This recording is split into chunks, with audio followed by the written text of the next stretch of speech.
Lightless Arbor, located in the ruined era between the Last Refuge and Welrun.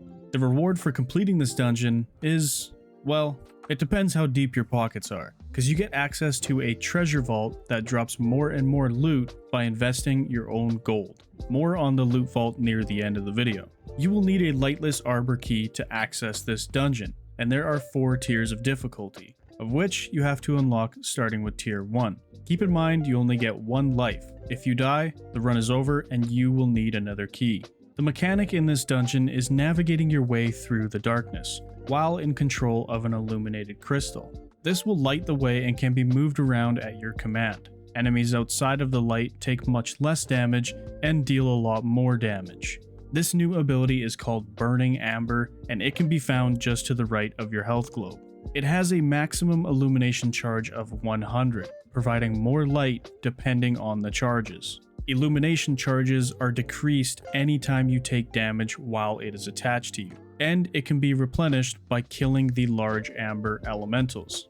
For the most part, keep the amber attached to your body and only move it around when you need to, which is almost never, at least until you get to the boss. Every door on the way to the boss adds modifiers to the dungeon, increasing the loot received and the difficulty of the run. Feel free to pick the modifiers that suit your needs. Eventually you will find the boss, the Mountain Beneath.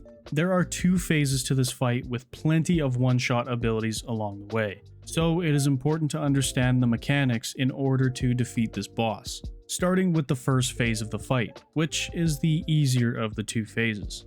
The mountain boss is immune to all damage, so you will need to destroy the root walls on either side of the room and light the pyres with the Burning Amber ability, all while avoiding the boss's attacks and killing the ads he spawns. Leave your amber at the pyre and head to the middle. Dodge the boss's attacks while you wait for the pyre to finish burning. Every now and then, you may need to call the amber back to you to kill the ads he spawns. Once the enemies are dealt with, place the amber back at the pyre to continue burning. Repeat this for both sides and the mountain will eventually collapse, opening the entrance to phase 2 of this fight, where you will have to destroy the Titan Heart. But it won't go down without a fight. This is the phase of the boss fight with all of the dangerous abilities. There are 5 abilities you need to watch out for. Pro tip: stay close to the boss at all times to improve your chances of avoiding most of the attacks. Starting with the most dangerous of them all, Poison Beam. The heart fires a beam that splits, moving in opposite directions around the heart. Get to the opposite side of where the beam is as soon as possible. This will kill you. A corrosive wave will randomly take up a portion of the room, dealing damage and applying poison. If you are close to the boss like we talked about earlier, you can avoid this pretty easily. The heart will cast entangling roots in the entire room. They don't do much damage, but it will snare you in place, which sets you up to die from all the other attacks. The only safe spot is the area close to the boss. Stay here until the roots have finished. Acid mines will be thrown around in the area, with an AoE radius that increases in size until the mine explodes. The mines do a lot of damage, so avoid these at all costs. The last ability to worry about is Thorns, which the boss will throw at you. Each thorn applies multiple stacks of poison. Simply step side to side or circle around the heart to avoid a good amount of the thorns.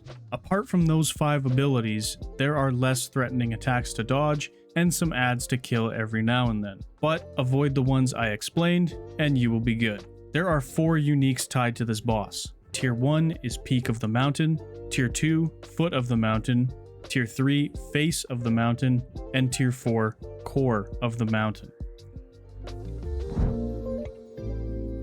The reward for defeating the boss is rummaging through a treasure vault that will be more and more generous depending on the amount of gold you sink into it. You will get a series of choices which you can accept or decline for a portion of your gold, up until a maximum of 12 modifiers. Remember, you can enter the vault at any time by clicking Enter Vault. I will leave it up to you to decide when a choice is worth your money or not, but I do have one important tip. pick modifiers that add more chests to the vault. Do not do what I did here, which was picking all the fancy modifiers and forgetting to grab a modifier that adds extra chests. That way you avoid walking into the vault with only one dinky little chest to open. You know how the saying goes, do as I say, but not as I do. So click that subscribe button and check out my guides for the other dungeons as well. I'm Manareth, and I'll be back. Peace.